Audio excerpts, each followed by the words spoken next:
Jadi misalnya saya kasih contoh di Manado nih Mas Lutfi ya. Di Manado itu waktu kalau Idul Fitri itu teman-teman Muslim itu juga mungkin sebagian, tapi yang banyak saya temui juga yang Muslim itu menyediakan bir, ya, menyediakan bir untuk tamu-tamu non Muslim. Nah.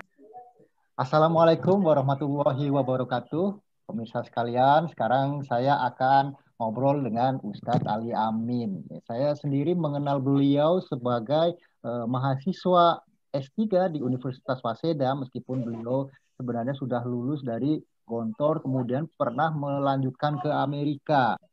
Assalamualaikum warahmatullahi wabarakatuh, Mas Ali. Bagaimana? Waalaikumsalam warahmatullahi wabarakatuh, Mas Lutfi. Alhamdulillah baik-baik saja di sini. Alhamdulillah. Bagaimana di Jepang, Mas Lutfi? Ya, di Jepang sekarang sedang agak musim mendung ya, kadang hujan gitu. Sekarang katanya sedang di ini ya, di Padang ya. Iya di ya Sumatera Barat lah. Kadang-kadang di Padang tapi lebih banyak di Bukit Tinggi. Oh, Bukit Tinggi ya. Ya. Wah, ini ceritanya di sini bagaimana mencari udara yang segar dan dingin. Wah, ini istilahnya pernikahan antar suku ya. Dari Brebes. Ya, begitulah Mas Lutfi. Jadi istri saya orang Bukit Tinggi nih. Alhamdulillah. Ini tadi kan saya sekilas menjelaskan tentang latar belakang Pak Ustadz Ali Amin. Coba kira-kira bisa nggak dijelaskan latar belakangnya supaya kenapa bisa sampai kuliah di Amerika, di Jepang, itu gimana itu kisi-kisinya? Karena kan banyak juga nih pemirsa ini yang masih mahasiswa, masih anak-anak muda. Yang kemarin saya membahas tentang emerging adult childhood atau usia dewasa muda. Mereka juga ingin dong mendapatkan kisi-kisi dari orang yang sudah berpengalaman. Ayo, monggo, silahkan. Dulu itu saya ya mondok ya 6 tahun di Gontor. Terus setelah itu S1 saya di bidang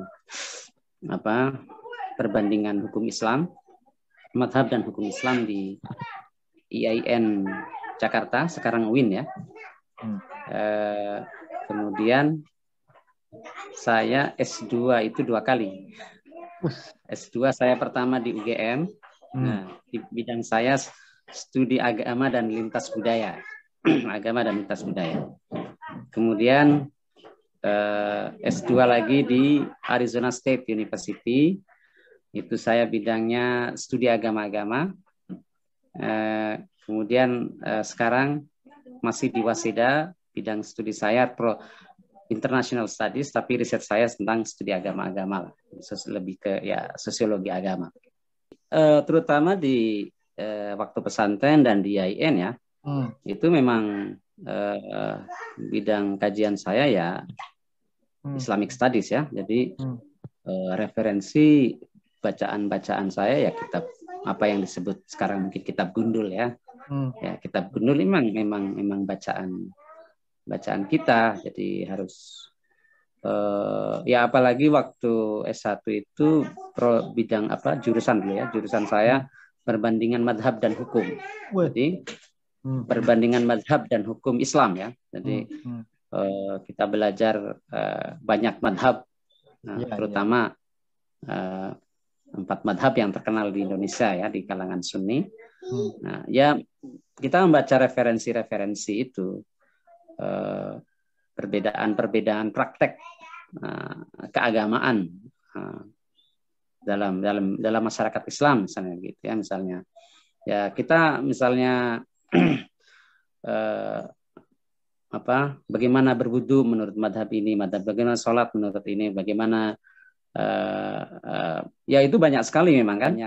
Yang populer itu mungkin direkomendasikan ini Bidayatul Mujtahid. Nah, Bidayatul Mujtahid itu karangan Ibnu Rushd. Nah, jadi di dalamnya beliau membahas banyak sekali permasalahan hukum Islam dilihat dari berbagai madhab. ya.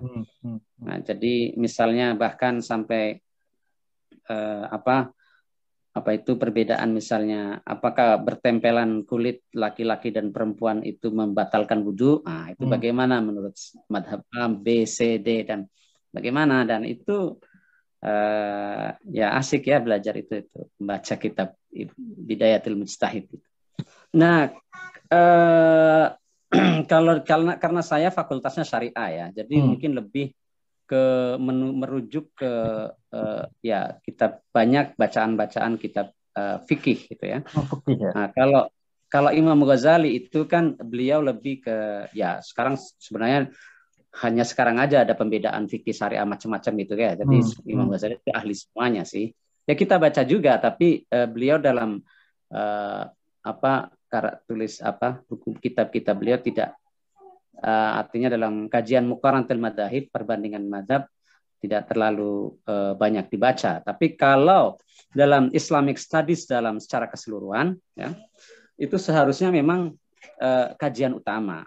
Jadi bahkan ada yang bilang orang belajar Islamic Studies kalau tidak membaca Imam Ghazali itu sebenarnya nggak ahli itu. Jadi apalagi hanya baca terjemahannya atau bahkan opini tentang second opinion tentang Imam Ghazali itu.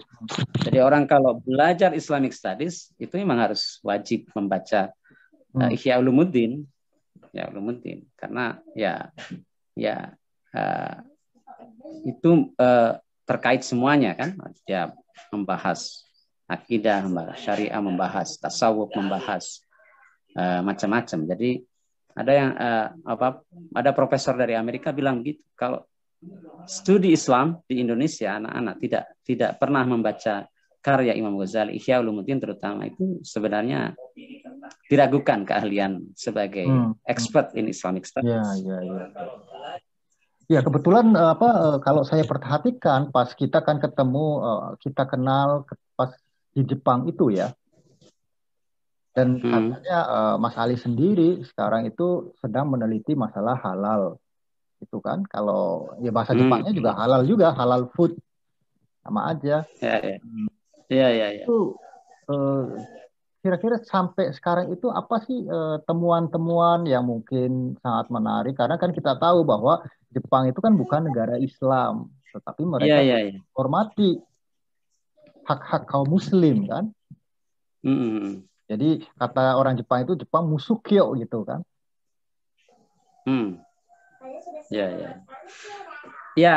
Ini sebenarnya pengembangan dari riset saya di Jepang ya. Kalau riset saya di Jepang itu lebih ke, secara umum lebih ke migration ya. Jadi Muslim migration di non-Muslim society. Komunitas imigran Muslim di mayoritas masyarakat non-Muslim. Nah, itu Jepang. Tapi memang temuan saat itu yang penting juga soal halal ya, pembahasan yang penting. Nah, sekarang saya balik ke Indonesia sambil juga mengembangkan penelitian itu tentang halal. Nah, yang saya lakukan itu bukan soal kajian teks tentang atau normatif tentang halal ya, tapi lebih bagaimana praktek halal atau practical Islam atau Islam yang dipraktekkan ya, dalam hal halal ini di masyarakat Muslim di Indonesia.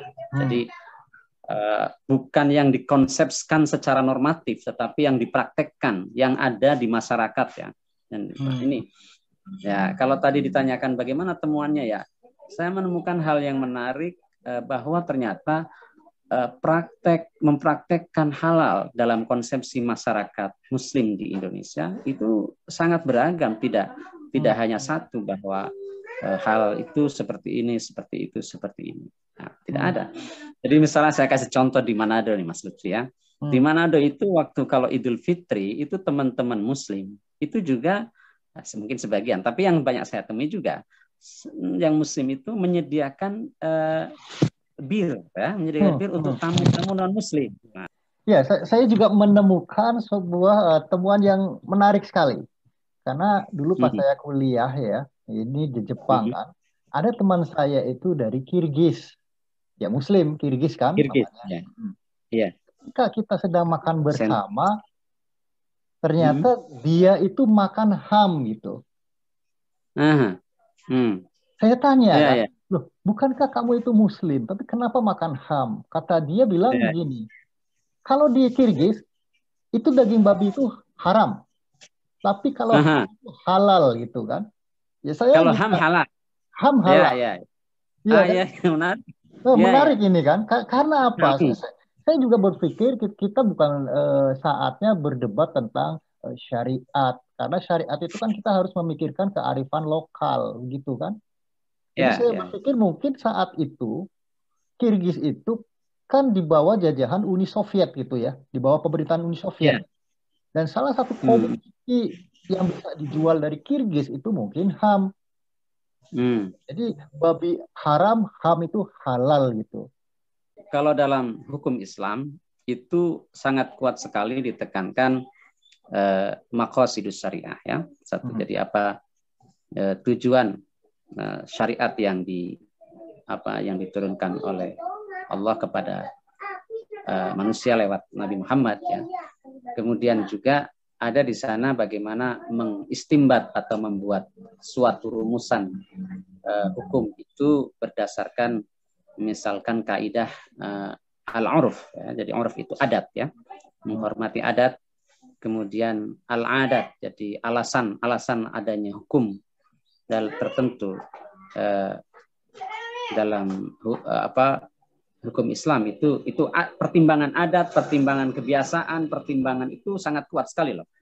Ini yang kelihatannya tidak banyak dimunculkan oleh banyak mubalik atau ulama-ulama kekinian ya, yang lebih hanya bypass langsung ke Quran dan hadis.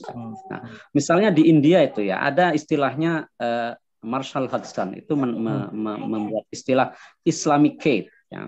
Jadi Islamic State itu ya Islam yang sangat kental dengan budaya India itu penting sekali dulu. Jadi orang India pada masa Akbar misalnya itu banyak sekali elemen-elemen budaya India masuk dalam praktek Islam misalnya. Bahkan seperti sistem kasta itu juga masyarakat Muslim mempraktekkan itu. Kemudian ada namanya agama Akbar jadi ada elemen Hindu yang mungkin orang bilang sekarang sinkretik atau itu kuat sekali. Nah, mereka juga menghormati ibadah orang Hindu, kemudian sapi misalkan tidak, itu sangat mereka bahkan orang-orang Muslim kemudian mengatakan ini aliran sesat itu tidak. Tetapi sebenarnya itu juga salah satu mungkin yang di Indonesia dibilang sekarang sebagai Islam Nusantara ala India, itu kan juga begitu. Nah, di Indonesia juga begitu kan. Jadi apapun penafsiran tentang Islam, hukum Islam itu tidak boleh tidak harus